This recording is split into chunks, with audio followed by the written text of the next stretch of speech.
Hello ladies and gentlemen, and welcome to the shorter lesson for synthetic division. If there's something that I miss here, if you're a little confused, you can watch the longer video. I go over it a little more in depth here, but the quick version of what we're doing today is a type of long division that is simpler. So synthetic division we can only use when we have, wow, I put the X here instead of an N. Anyway, there should be an N here. Is we can only synthetically divide when our divisor, what we are dividing by, has a variable raised to the first power plus or minus some number. So as you can see, we have our n to the first here, and then we have a minus 4. So we can synthetically divide this one. In the other video, we go over in depth a little more problems that we can and cannot synthetically divide. If you want to watch that, you can. It's at the very beginning. But for now, I'm just going to get right into this. So synthetic division. These four things, this like half square, you can make it a box if you'd like, this plus sign, this 0, and our line here for adding are always going to be the first thing that we do in our synthetic division. The next thing we're going to do is we're going to put a number up here. The number that we're going to put is the opposite of whatever we have in our term. So we have a minus 4 here, which means that we're going to put a positive 4 up here. The next thing that we're going to do is we're going to fill out this row with this plus 4. We're going to fill out this row. What we're going to fill it with is our coefficients. So the numbers that come before each term. So we have 3n cubed, so that'll be a positive 3 that we'll put here. We're going to give ourselves a little space, and then we'll put our term, or we'll put our coefficient for n squared, which is negative 11.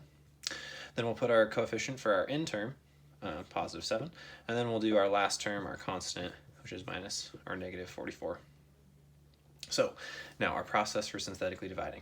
We want to add this first column here, and this is always going to be a 0, okay? And that was part of our original setup. So we're going to do 3 plus 0 gives us 3. Now what we're going to do is we're going to multiply whatever we get when we add by our number that's up here in our box or our half box or whatever you have. You could circle it, triangle it, whatever you want to do. We're going to do our multiplication from what we got when we added and whatever we have up here. So what we're going to do with that number, we're going to put it right here. So we have 3 times 4. That gives us 12. Now the next step, we just want to add in this column. So we have negative 11 plus 12 gives us a positive 1. Now we're going to multiply again by, so we added and we got a number, and then we're going to multiply that again by our number that's up here. So in this time we have 1 times 4, which gives us 4. So now we add our 7 and our 4, come down this column, our 7 and our 4, and we get 11 down here. One last time, we're going to multiply what we got when we added by our number up here in the top. And we have 11 times 4, which we know is 44. Then we're going to add these together. So when we add negative 44 and positive 44, we get a 0. I ran a little bit out of room, but so these, so what we have on bottom here, this is actually our answer. One thing that's a little tricky about our answer that people tend to get tripped up on. So if we look at our top row, we got this 3 from our 3n cubed. So this was like our n cubed coefficient. We got this negative 11 from our n squared. So this was like our n squared coefficient. This was our n coefficient. And then I put c here. This is our constant, or our term that doesn't have, or our number that doesn't have any term on the end of it. Okay? So our answer column, or our answer row, I guess, down here, the thing that's a little different is that this won't be an n cubed row, or column. This becomes the n squared column. So each of our columns shift 1 to the left. So our n cubed would move to here, but there's nothing here, so it doesn't matter. Our n squared would move here with our 3n, or with our 3, our n would move down here with our 1, and our constant would move here with our 11. So now this is our answer, and all we're going to do is we're going to combine our number that we get and the term that it should be with. So we're going to write 3n squared plus n, or 1n if you'd like, plus 11. So now, if you wanted to do a long division of this problem, you'd get the same answer, but this, if you ask me, is much faster and actually much easier. So we're just going to do one more example in this video. One that has a remainder. If this isn't enough for you or you need more, like I said, hop over to the other video. I go a little more in depth there. So for this problem, we're going to go 2p cubed minus 48p minus 11 divided by x plus 5. Not x, because we're using p's. Man, really struggling with those variables, those divisors here. But there you go. Okay, so divided by p plus 5. So the way that we want to do this is we want to start with our 4 initial setup guys. So we have this, just like the last one, just like anytime we synthetically divide, we want to set up like this. A real quick reminder, the reason we can synthetically divide is because we have our variable to the first power, p to the 1, plus or minus some number. So this time we have a plus 5. So the first thing we want to do again is we want to take the opposite of our number here, this positive 5, and put it in our little half box or circle or whatever it is that you're using. So now we want to take our coefficients just like the last time. But there's a little trick here, and I talked about this in the last video too.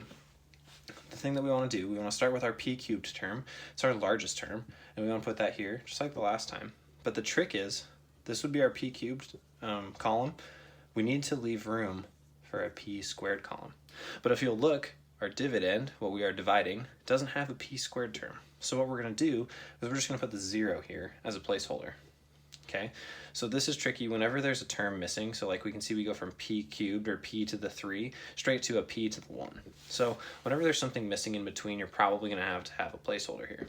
So we put a 0 for our p squared term, and then we move to our p term, which is negative 48. And then we move to our constant term, which is negative 11. So now, just like the last one, we want to add down our first column, our column to the far left, and we get 2. 2 plus 0, 2. Now we're going to multiply our number up here, negative 5, by what we just got when we added. Gives us a negative 10. We're going to add 0 with negative 10, which of course just gives us negative 10. Sorry, we multiplied up here, we added down now. Now we're going to multiply again. Negative 10 times negative 5 gives us a positive 50. We're going to add down this column. We have a negative 48 plus 50 should give us a positive 2. And we'll multiply again. So we have a 2 times negative 5, get a negative 10 again. And then we'll do, did I mess something up? No. Okay, so we'll do negative 11 plus a negative 10. So we have negative 11 plus a negative 10. And when we add a negative, it's like subtracting a positive. So this is the same as negative 11 minus 10. And so what we're going to do now is we're going to do that. Sorry, we're going to add down our column, which gives us negative 21, because negative 11 minus 10, negative 21.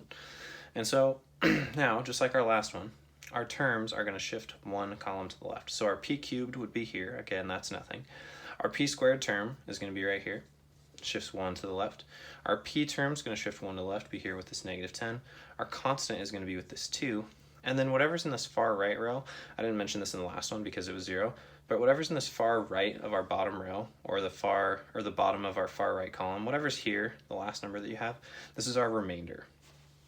And so if we were to write this answer out, we'd combine our numbers with our terms here. So we'd have 2p squared minus 10p plus 2.